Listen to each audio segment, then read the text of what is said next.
do manual do FEHIDRO, tá?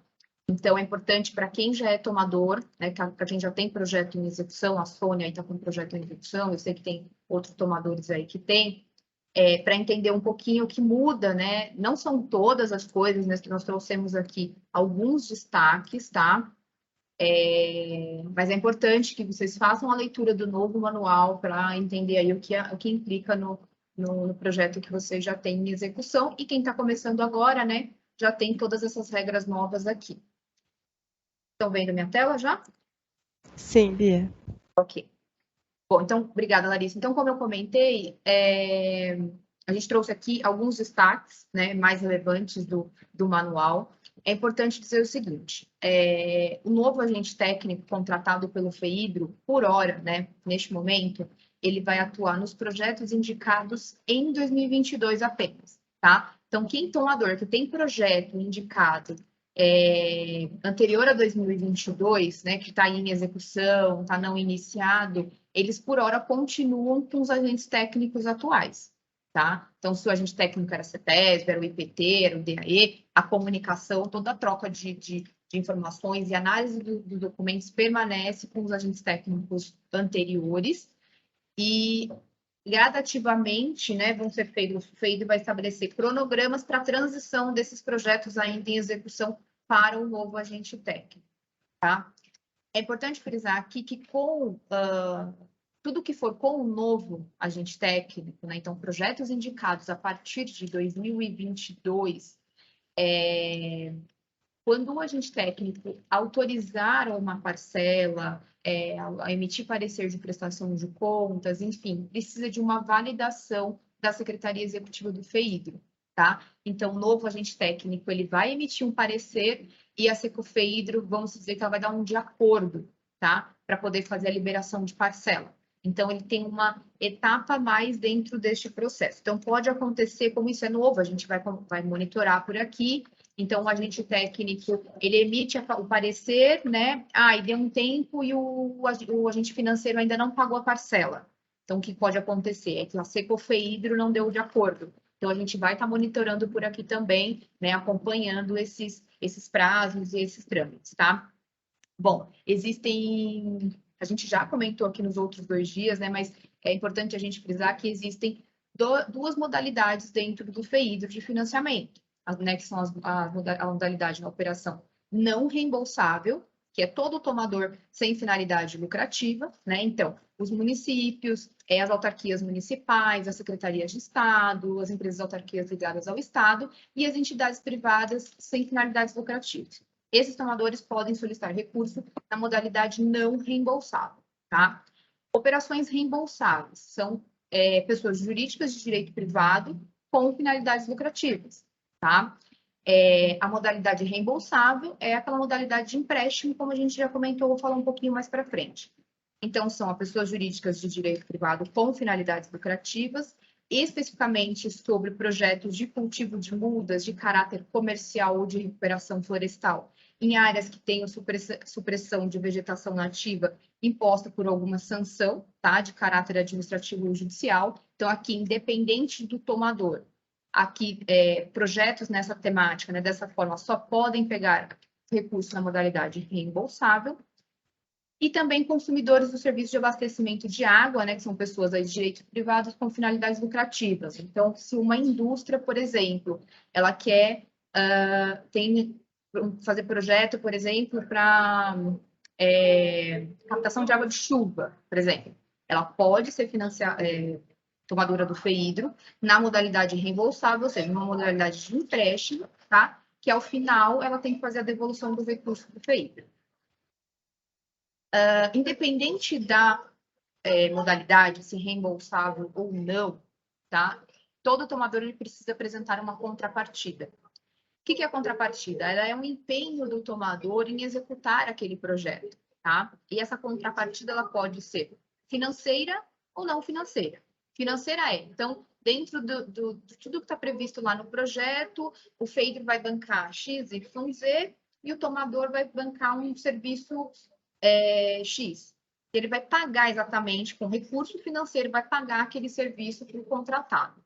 A não financeira, existem dentro do manual, existem itens, né, que pode ser mensurado como contrapartida, que seria não financeira. Então, coordenação, né? Eu vou dar um exemplo. Aqui na FABAT, nós também somos tomadores de recursos do FEID.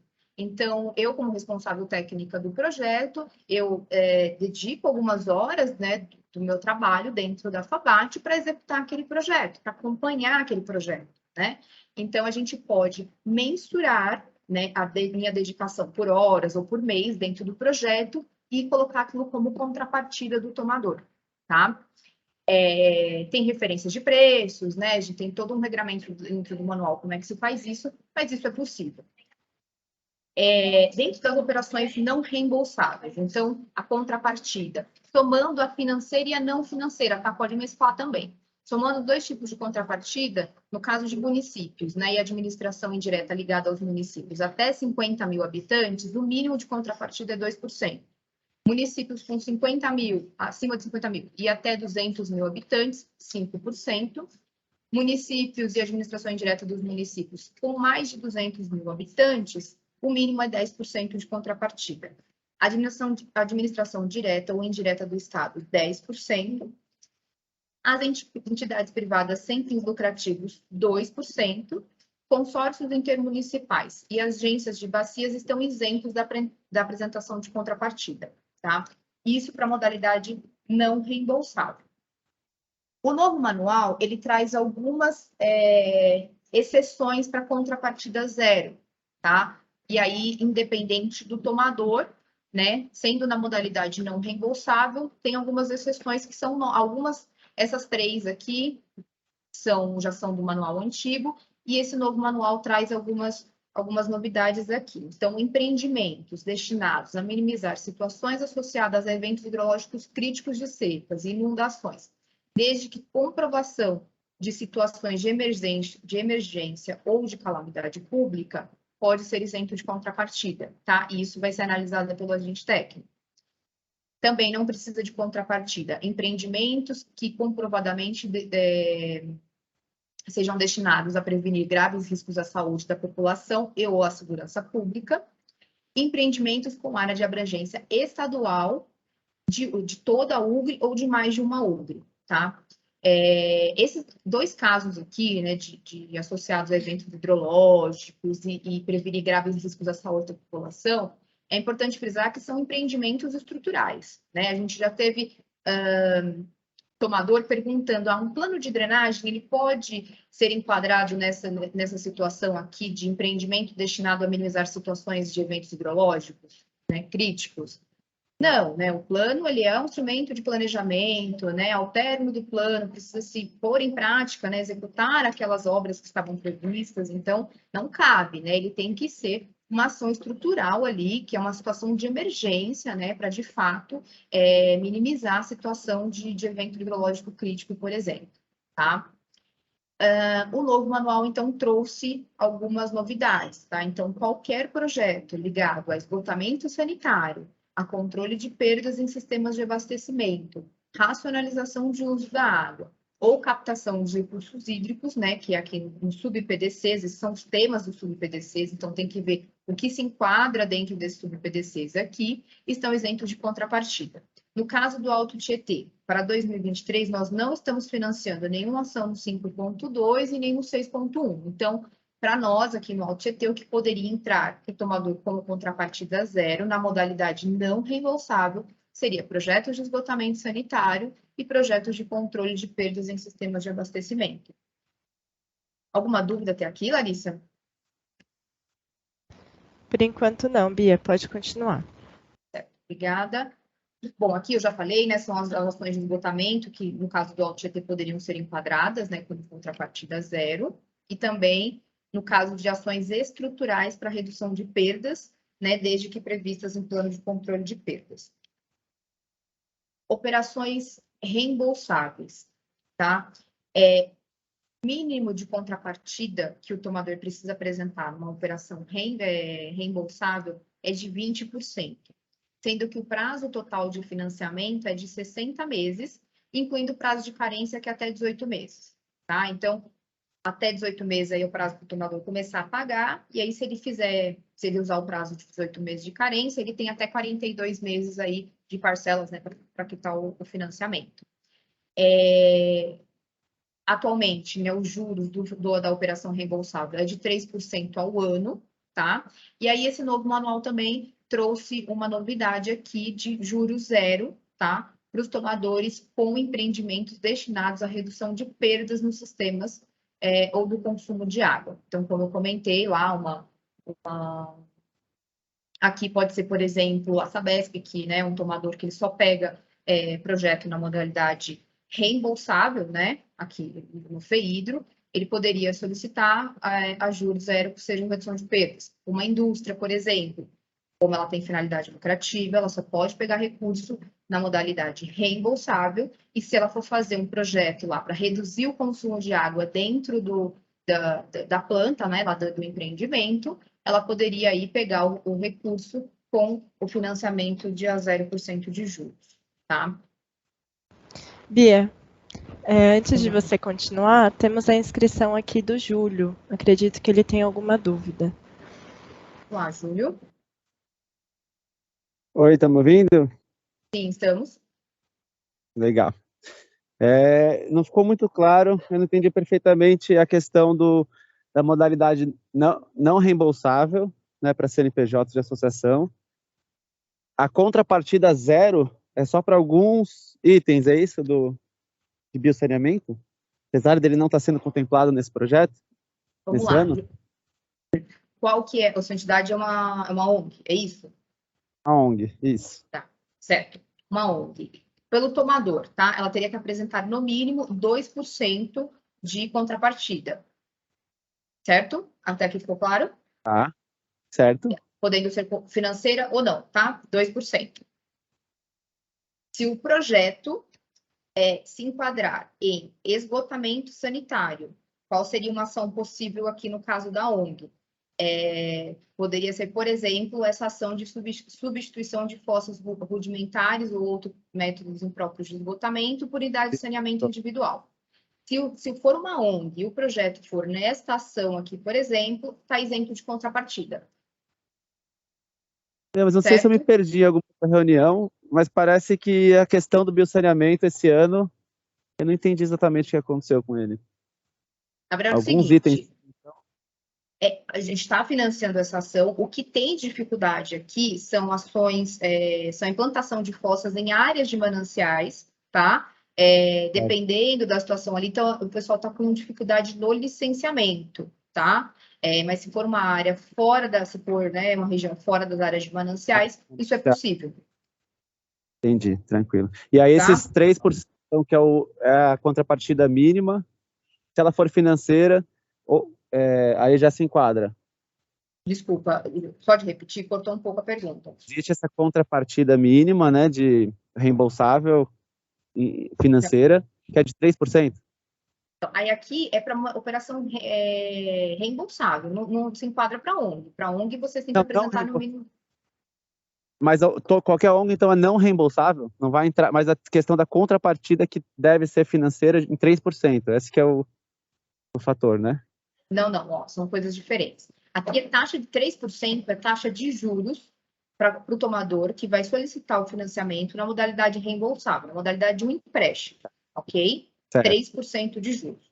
ONG, ela não precisa pegar o financiamento na modalidade de empréstimo. Ela pode pegar fundo perdido. Mas e a contrapartida? No mínimo 2%. Financeira. Financeira ou não financeira. Aí você vai ver dentro do manual o que você pode oferecer como contrapartida e o mínimo que você tem que apresentar é 2%. Agora sim. Ficou claro? Ok. Ficou. Agradeço muito. Vamos seguir. A gente agradece. Obrigada, Bia. Temos mais uma pergunta no chat da Luciana sobre o mesmo assunto. Em caso de cooperativa, a contrapartida, cooperativa de reciclagem. Vamos lá, cooperativa. Eu não me recordo de ter visto cooperativa sendo tomadora do FEHIDRO. A Lilian está por aí? Não, né? Tô vendo aqui, Bia. Não. Quem que fez a pergunta? Luciana? Isso. Luciana, eu vou verificar e aí eu dou um retorno antes da gente finalizar hoje, tá?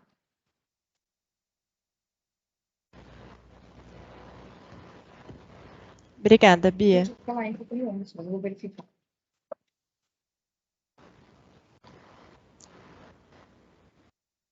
Vamos lá.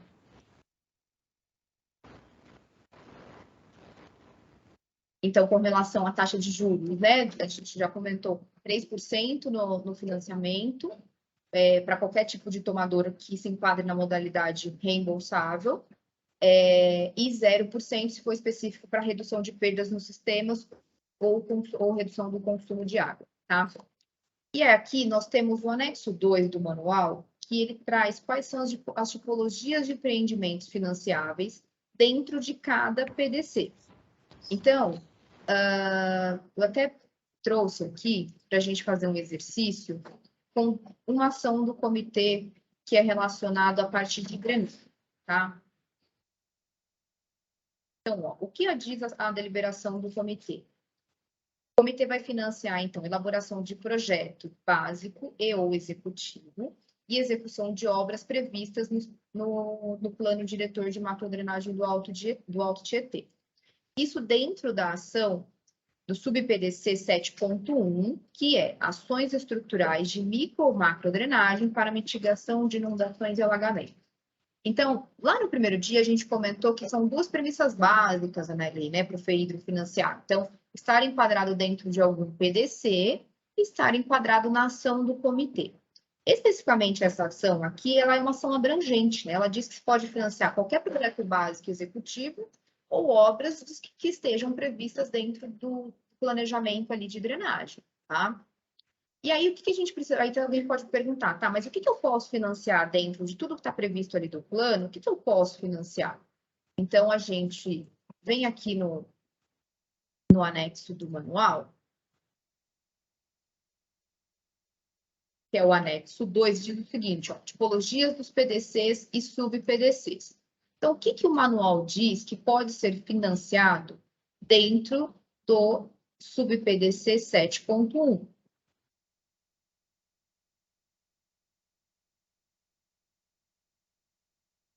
Ó, nós temos aqui, ó. Então, ações estruturais de micro e macrodrenagem para mitigação de inundações e alagamentos. Então, tem o descritivo, ó, projetos básicos ou executivos de microdrenagem. Então, o que entra dentro da microdrenagem? Sarjetas, guias, boca de lobo, postos de visitas, galerias e tudo mais. Então, se eu quero o recurso do FEHIDRO para financiar um projeto básico ou um executivo, qual que é a condicionante? O que eu preciso ter para poder financiar esse projeto básico executivo? Como a gente já falou várias vezes aqui, essa obra ali, essa ação, ela precisa estar prevista dentro de um plano diretor de drenagem. Pode ser um plano municipal, pode ser um plano regional, pode ser o próprio PEDEMAT, né? E qual que é o produto esperado no caso desse financiamento? É, de fato, o próprio projeto básico executivo, os memoriais descritivos, as plantas, os desenhos ali da obra, né? O projeto estrutural e para todo o pacote técnico para fazer a obra depois, tá? Isso tanto na parte de microdrenagem, tanto na parte de macrodrenagem, tá? Que poderia entrar, então, uma canalização, uma retificação, travessia, dentre outros. Não, eu já tenho o projeto básico ou o projeto executivo e eu quero financiar a obra, né? Tanto da parte de micro, tanto da parte de macro. Então, o que eu preciso apresentar para o FEHIDRO? Eu preciso, de fato, se eu quero financiar a obra, eu quero recurso para fazer a obra, eu preciso apresentar, no mínimo, o projeto básico. E qual que vai ser o produto esperado? Então, a própria obra, tá? Então, veja, eu tenho o plano de drenagem, que eu não tenho nada de projeto básico. Então, com base no plano de drenagem, essa vai ser a justificativa. Olha, tem o plano de tal, o plano estabelece que para o curso d'água X precisa ser feito tal intervenção, porque tem tal problema na região, tarará. Então, você vai fazer a justificativa com base naquilo que está previsto no seu plano. E aí, com base nisso, você pede o recurso, então, para financiar o projeto básico e o executivo. Ah, não, Bia, já passei por essa etapa. Eu já tenho o plano de drenagem, eu já tenho o projeto básico. Vamos dizer que só tem o projeto básico. Eu já tenho o projeto básico dessa obra, eu quero o recurso do FEIDA para poder financiar. Fazer o projeto executivo e a obra. É possível? É possível, tá? Então, você apresenta o projeto básico, com, no mínimo, o protocolo da licença e da outorga, se pertinente, e aí você solicita, no mesmo projeto, recurso para financiamento do projeto executivo e para financiamento da obra. Bia, eu já tenho o projeto básico e executivo, melhor ainda. Um básico com a apresentação dos dois, básico e executivo, solicito o recurso apenas para a obra, tá? Então, essa parte de drenagem aqui, especificamente nessa ação, cabe fazer o detalhamento aqui dentro da ação do sub-PDC 7.1, o que é financiado. Vamos fazer um exercício com uma outra ação do comitê, que ela não é também, que ela é, vamos dizer, um pouco ampla, tá? Alguém perguntou no segundo dia ou no primeiro dia sobre aquela ação essa daqui, ó, implantação de ações previstas nos planos de manejo das unidades de conservação que resultam em benefícios à qualidade e quantidade das águas. Essa ação está enquadrada no sub-PDC 4.2. Então, o que pode ser financiado dessa ação? Tudo que estiver previsto no sub-PDC 4.2, desde que seja uma unidade de conservação e que essa ação esteja prevista no plano de manejo dessa unidade, tá? Porque o comitê disse assim, ó, implantação de ações previstas, o comitê não restringiu. Somente recomposição vegetal que esteja previsto no plano de manejo da unidade. É somente, enfim, tá? Ele deixou aberto a implantação de ações previstas nos planos de manejo. Então, se alguém tiver proposta para financiamento de algum projeto, eu tenho uma unidade de conservação, tenho um plano de manejo. Então, nós vamos lá no sub-PDC 4.2, dentro do manual, e ver o que o FEIDRO pode financiar dentro desse sub-PDC que esteja lá previsto no plano de manejo daquela unidade de conservação. Então, ó, FEIDRO diz, sub-PDC 4.2, soluções baseadas na natureza. O que a gente pode financiar aqui, ó? Tem projeto executivo de proteção e recuperação de sistemas aquáticos continentais. Tem plantação de projetos de proteção e recuperação de sistemas aquáticos. Que isso está igual? Tá. Aqui é projeto executivo, aqui é implantação de projeto, né? Aqui é a parte estrutural. Projeto executivo de restauração ecológica, incluindo eventual implantação e manutenção de viveiros e mudas. Tem execução de restauração ecológica, pode ser financiado também projeto executivo de sistemas agroflorestais. Enfim, tem um rol de opções, né, do que pode ser financiado dentro desse 4.2, tá? Então, se for dentro dessa ação que nós estamos falando aqui, plantação de ações previstas dentro das unidades de conservação, e tiver dentro desse rol aqui do 4.2, o comitê pode financiar, tá? Esse exercício a gente está fazendo, né, dessas ações mais abrangentes do comitê, tá? Que deixam um pouco mais aberto. Aí teve uma pergunta de uma pessoa, não vou me recordar o nome, ela perguntou se podia, neste caso aqui, financiar um projeto de educação ambiental com as abelhas lá dentro de uma unidade de conservação. Ela pode ser financiada? Não. Por quê? Porque no sub-PDC 4.2, quando vocês olharem aqui, não tem dentro do 4.2 implantação de ações de educação ambiental. Tá? São ações ali mais estruturais, ações de projeto executivo, né? De intervenções ali que vão resultar o benefício ali da melhoria da qualidade e da quantidade da água, tá? Agora, se a gente está, por exemplo, na ação de esgotamento sanitário, 3.1, essa ação do comitê aqui, ela já é específica. Ela diz, olha, substituição de fossa rudimentar ou outros métodos próprios por unidades de saneamento. Essa outra aqui de esgotamento. Elaboração de projeto básico e executivo ou obra para implantação de sistemas de coleta, transporte e tratamento de esgoto. né? Então, aqui não cabe plano de saneamento, não cabe um estudo na área de esgotamento sanitário. A ação está sendo específica, é projeto básico executivo ou obra para implantar sistema de coleta, transporte e tratamento de esgoto, tá? Como outras ações que nós temos aqui. Recomposição vegetal em APP, várzea e áreas de mananciais, tá? Não cabe fazer um estudo de diagnóstico onde precisa ser feita a recomposição vegetal. Não, é a ação propriamente de recomposição vegetal em APP, várzeas ou áreas de mananciais, tá? Então, é sempre importante fazer esse link da ação do comitê com o que o manual do FEHIDRO também estabelece para financiamento. Tá? Bia, Hilari. Com relação a esse assunto, temos uma pergunta aqui no chat da Vanessa. Eu estou em um município completamente inserido em área de proteção de manancial, APM. Nesse caso, só é possível realizar um projeto de coleta e tratamento de esgoto sanitário se houver licenciamento da CETESB antes de apresentar o projeto ao FEHIDRO. Os custos do licenciamento são por conta do tomador? Se for a obra, né,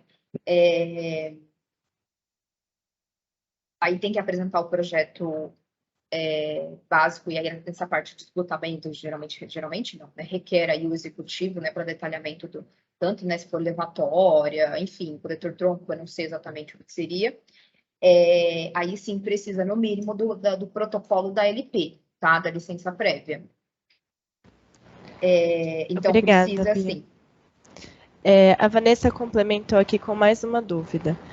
Eu posso inserir uma oficina da capacitação da população rural no PDC 3.1, junto com a implantação de obras de substituição de fossas? Quem perguntou, Vanessa? Isso. Vanessa, de qual que é o tomador, por favor?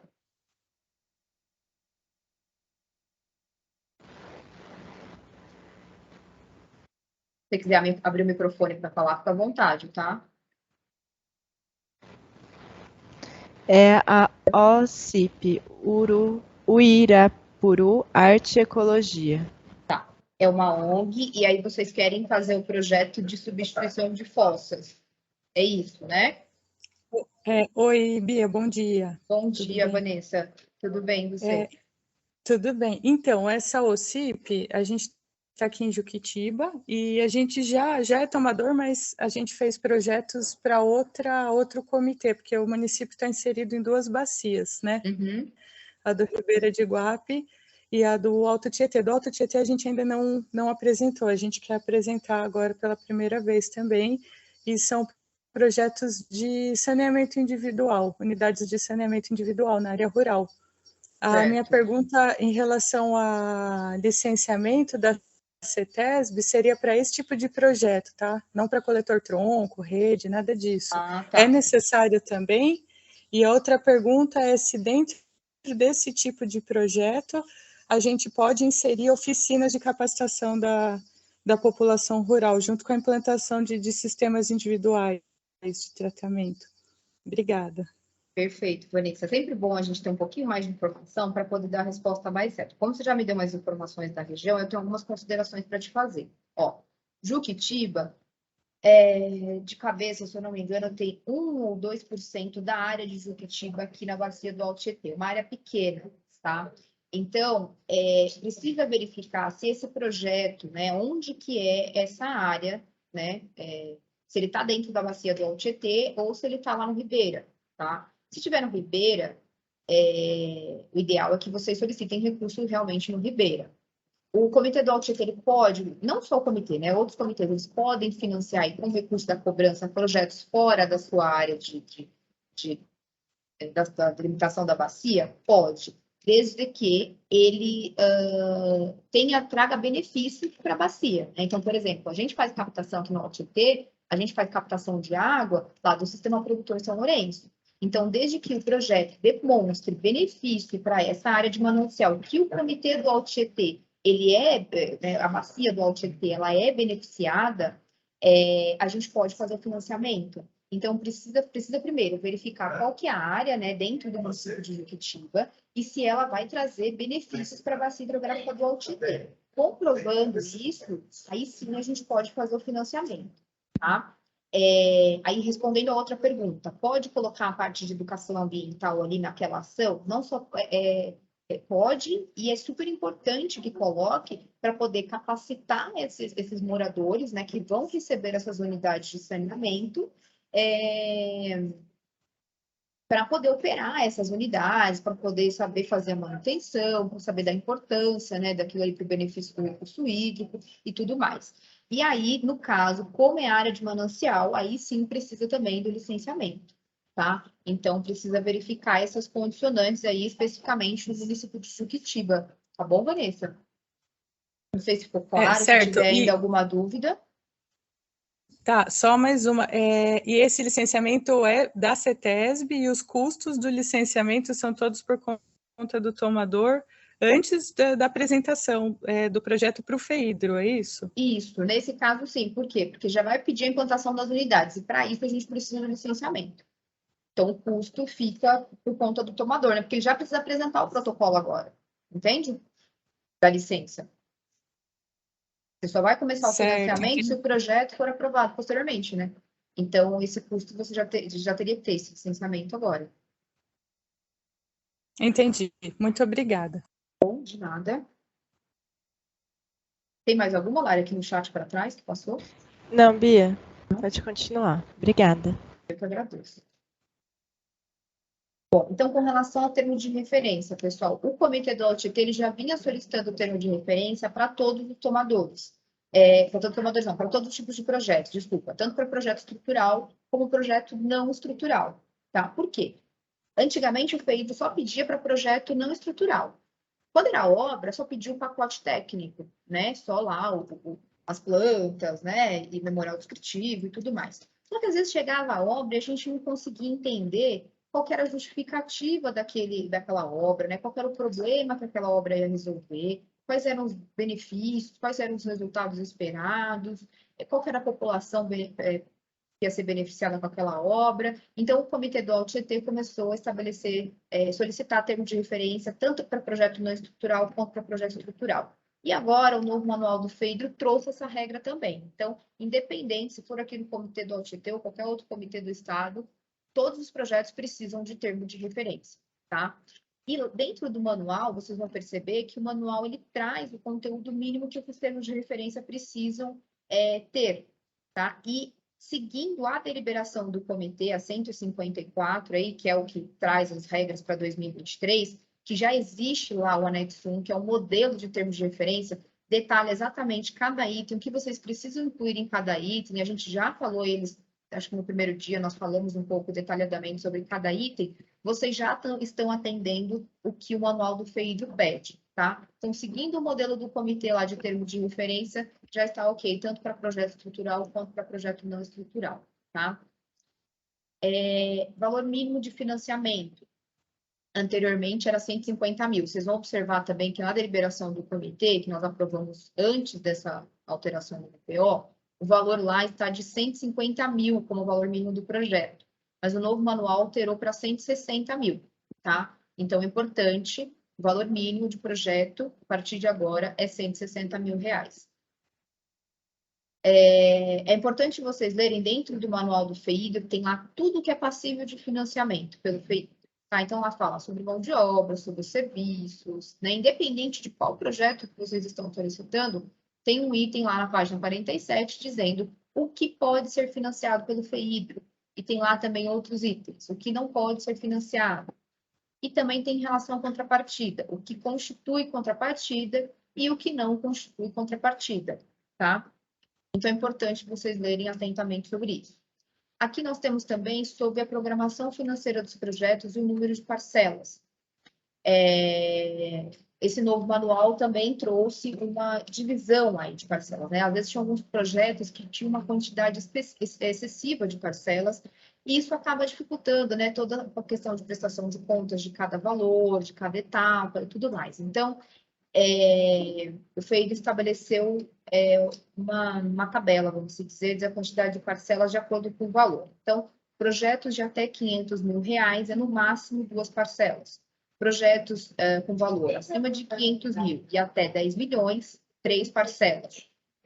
Projetos de 10 até 20 milhões, 4 parcelas. E projetos superior a 20 milhões de reais, no máximo 5 parcelas. E projetos que são exclusivamente, né, que não dá para dividir ali, como compra de veículo, equipamento e tudo mais, é uma parcela única, tá? Lembrando que qualquer projeto, independente do tomador, a gente não pode solicitar apenas a compra de veículo, do equipamento, de um imobiliário, né? Ele tem que ter, isso são formas de se atingir um objetivo, de se atingir um resultado. Então, tem que ter, vou dar um exemplo de um projeto que nós estamos financiando aí para todos os municípios da Bacia do Tietê, que possuem áreas de mananciais, para poder fazer a fiscalização das áreas de mananciais. Então, o FEIDRO está financiando a compra de veículos, de equipamentos, né, para poder fazer a fiscalização, barco para fazer fiscalização em áreas de mananciais e tudo mais.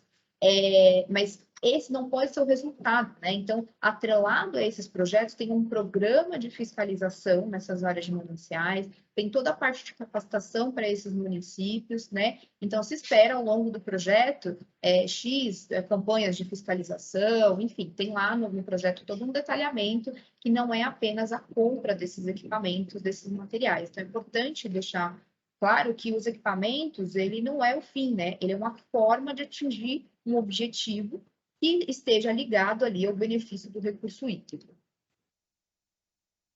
Com relação especificamente às entidades da sociedade civil, né? Principalmente as ONGs aqui, que tem bastante representante hoje. O termo de cooperação técnica e compromisso de doação de bens, ele não existe mais no âmbito do FEIDRO. Antes, né, as entidades da sociedade civil podiam fazer um projeto com a compra de determinado equipamento que seria necessário para a execução do empreendimento, e ao final do projeto FEIDRO, ela tinha que doar esses equipamentos para um órgão público, tá? Tivesse ligado ali o projeto. Não é possível mais. Esse termo de cooperação técnica ele foi suprimido, e as entidades da sociedade civil elas devem apenas alugar os equipamentos que sejam previstos para qualquer atividade do projeto. Então, projeto de educação ambiental, para fazer curso, precisa de um veículo, né, para a equipe, para chegar até o local, então faz a locação desse veículo, tá? Não é permitido a compra de nenhum equipamento para entidades da sociedade civil. Antes, nós tínhamos também no manual uma tabela de referência de preço para mão de obra, né? Então, tinha lá, para consultor, era XFESPES, né, que é a unidade do Estado, de unidade monetária do Estado, tinha também para técnico, para estagiário, para um técnico de nível médio, enfim, tinham valores lá. Mas esses valores estavam até defasados, né? A gente não, quando ia fazer a licitação, dificilmente conseguia fazer a licitação de acordo com aqueles preços ali. Então, agora, esse manual, esse anexo que tinha antigamente, né, de valor máximo para pagamento de mão de obra, ele também foi suprimido e foram inseridas aqui algumas referências de preço, né, de tabelas de referência aí, como tabela da Sabesp, da CIURB, da Caixa, enfim, para se fazer a composição de preço. Bia, não encontrei o meu serviço, né, produto que eu preciso, serviço que eu preciso contratar dentro do projeto em uma dessas tabelas. Então, você pode fazer pesquisa de mercado aí para consultar, né, e ter ideia do preço. Preciso anexar essas pesquisas de mercado na hora da proposta? Não precisa anexar. Mas é importante, como a gente já comentou, que esteja condizente com o preço de mercado para que você não tenha dificuldade, né, acabar colocando um valor inferior do que tem, depois você não consegue contratar, ou também um valor aí maior do que o mercado também está praticando. Tá? Então, é importante, se não encontrou as referências, né, de preço aqui nessas tabelas, fazer aí a pesquisa de mercado, né, fazer a cotação aí com as empresas, tá? Uma novidade também que tem nesse novo manual e com o novo agente técnico, e que não existia no âmbito do FEIDRO, é o acompanhamento dos resultados, né? Ou seja, acompanhamento do projeto após a conclusão pelo FEIDRO. O novo agente técnico vai fazer esse acompanhamento em 50% dos empreendimentos estruturais e até 3% dos empreendimentos não estruturais. Então, vai se fazer aí, com alguma metodologia aí do agente técnico, enfim, vai se fazer uma escolha, tá, de alguns projetos para fazer o acompanhamento pós, né? Então, o agente técnico, ele vai fazer uma vistoria, né, para ver como que tá aí. A gente falou bastante no primeiro dia sobre a perenidade, né, sobre a sustentabilidade do projeto após a conclusão do financiamento do FEIDRO, né? A gente não pode ficar financiando um projeto ali que tenha duração de 1 ano e depois que acabou o FEIDRO não se tenha continuidade. Então, esse novo agente técnico vai começar a fazer esse acompanhamento. E, além disso, o comitê do Alto Tietê também começou a fazer esse acompanhamento do ano passado, começo desse ano, na verdade, fazer esse acompanhamento, né, com os tomadores, de solicitar os produtos para a gente divulgar no site do comitê, solicitar também que os tomadores apresentem para as câmaras técnicas quais foram os resultados obtidos com aquele projeto, apresentar também se teve dificuldade, se teve alguma alteração, né, inicialmente do previsto. Enfim, tem sido uma experiência super bacana, interessante, tanto para os tomadores, tanto para os representantes das câmaras, para também conhecerem quais são os resultados dos financiamentos, onde o dinheiro do comitê está sendo investido e está tendo resultado. Então, é importante tanto para os representantes do comitê, tanto também esse feedback aí para a sociedade, né? Essa divulgação de onde está sendo aplicado o dinheiro da cobrança, principalmente, que é a nossa principal fonte hoje de recursos, tá? Relatório final também, é importante isso para todos os projetos, né? Tanto para a obra, quanto projetos de educação ambiental, projetos de monitoramento. Esse relatório final, ele tem que ser anexado no Sinfeidro ao final do projeto, e tem ali, lá no manual, vocês vão ver que tem o conteúdo mínimo que esse relatório final precisa conter, tá? Aqui tem algumas informações, né, que vocês precisam consultar aí, alguns destaques, né, a descrição das principais fases do projeto de financiamento está lá na página 30, tem algumas informações também sobre o Sinfeidro, lá de como cadastrar, os acessos, tudo mais. A proposta de empreendimentos, né? Quais são as informações básicas para cadastrar a proposta, o que pode ser financiado, como a gente já comentou, na página 46, enfim. Então, a gente vai disponibilizar a apresentação e a gente deixou aqui alguns destaques do que é importante consultar lá no manual. Bom, pessoal, em relação ao manual do FEIDRO, acho que é isso. Larissa, tem alguma dúvida? Oi, Bia, obrigada. Temos sim. GVS Franco da Rocha. Bom dia. Com relação às licenças CETESB de substituição de fossas sedimentares por fossas sépticas, seriam só para áreas de mananciais? Agora me pegou, hein? Cadê o Gilson da CETESB? O Gilson, que é meu parceiro, que me ajuda nessa resposta do licenciamento. Eu sei que para a área de mananciais, sim. Preciso verificar se precisa fora da área de manancial. Quem que fez a pergunta? É o Mário? Está como GVS. Acho que é o Mário. Sim. Isso, é o Mário, Bia. Mário, eu vou verificar também, enquanto a Camila faz a apresentação aqui, eu tento te dar o retorno até o final, tá bom? Obrigada, Bia. O Alan complementou a pergunta da Vanessa, ele colocou aqui: Vanessa, às vezes vale a pena iniciar com a capacitação primeiro em um projeto usando o PDC 8, principalmente se a licença demorar para sair, que é no caso dessa mesma ação, né, de fossas céticas. Deixa eu só ver a complementação dela. Isso, ela pode, né, fazer, só que especificamente para educação ambiental, para 2023, aqui no Comitê do Alto Tietê, a gente só tem aquelas duas ações, aqueles 2 cursos de capacitação para a população rural, né, em técnicas, em boas práticas agrícolas e técnicas de irrigação, ou a de contaminação e cargas difusas, né? Então, no caso da Vanessa, especificamente para a operação de unidade de saneamento, aqui no comitê do Alto Tietê, ela não consegue para 2023. Aí precisa verificar se lá no Ribeira teria alguma ação nesse sentido lá específica de educação ambiental. Mas no âmbito do FEIDRO é possível, sim, como o Alan comentou. Só precisa verificar se lá no comitê estão financiando, tá bom, Vanessa? Obrigada, Bia. E temos a inscrição da Sônia também. Oi, Sônia. Não, eu queria saber essa novidade de colocar no site do comitê, enviar o relatório e os produtos. A gente pode entrar nessa, Bia, com o projeto que já está finalizando? Sim, com certeza, Sônia.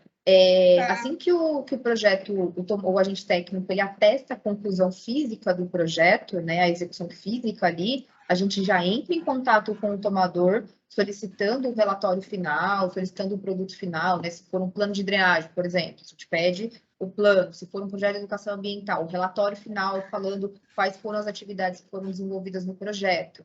E aí a gente insere no site do comitê e chama o tomador para vir apresentar nas câmaras técnicas do comitê quais foram os resultados e como se foi o desenvolvimento do projeto. Então, vocês que estão com o projeto em execução, aí, em parte final, entra também, tá bom? Tá. A gente está, inclusive, preparando um guia, né? E um vídeo, né? Vídeo também dá para subir Ótimo. A gente faz a divulgação do vídeo também. Sempre quando tem evento, a gente tem solicitado para os tomadores para mandar para o comitê, para a gente poder acompanhar, mandar para os representantes das câmaras técnicas. É importante essa interação entre a execução do projeto e o comitê, né? Então, a gente tem acompanhado esses projetos, sim. Isso do começo desse ano. Uhum. Então, tá bom. É isso. Obrigada. Eu agradeço.